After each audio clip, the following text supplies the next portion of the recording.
because of lack of finance.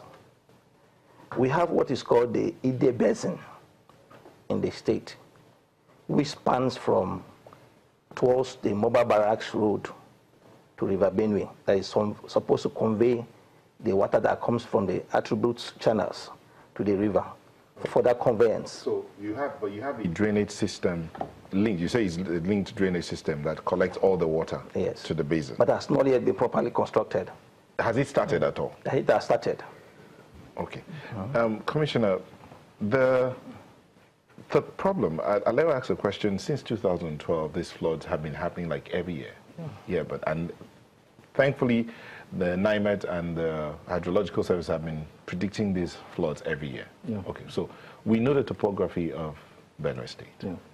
The question is, what has been done?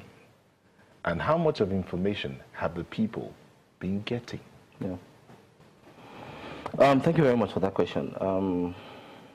As it is right now, like when we got the warning from NIMET, we went out on massive orientation of our people, especially those who are staying around large water-bodied areas.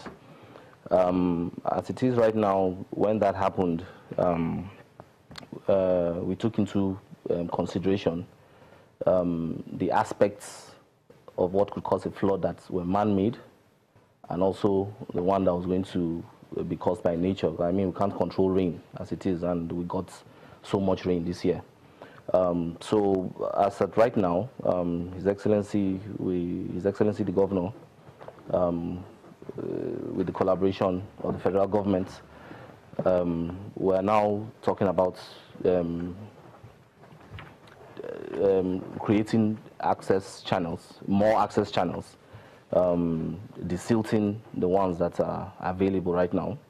The State Executive Council, because we're a people-oriented government, we need to decide on how best to approach those who have constructed buildings along water channels, because definitely we are going to have to pull down a lot of structures in order to give way for proper channeling of water. Were those buildings not given approval for construction? It's one of the reasons why we're going to have to follow due process in whatever we're doing, because apparently before this administration came on board, there were issues of C of O's along some of these water channels that were given. And as it is right now, one of the instructions His Excellency has also given, first of all, is to penalize those who issued such papers to people. We're going to penalize them definitely, and then a lot of those structures are going to have to be revoked and pulled down. A lot of them didn't even follow due process because they don't even have approvals for the building plans and all that.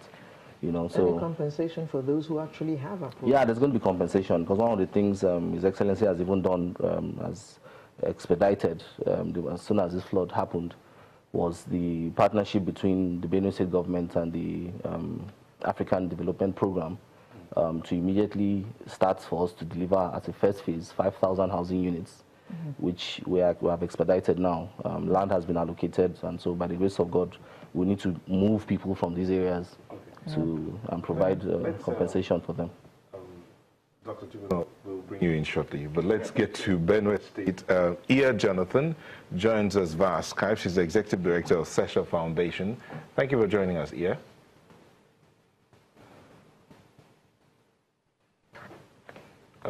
We can hardly see your face. I guess you're facing your camera against the light. But talk to us. You are on ground. What have you seen in terms of the people understanding the kind of predicament they found themselves?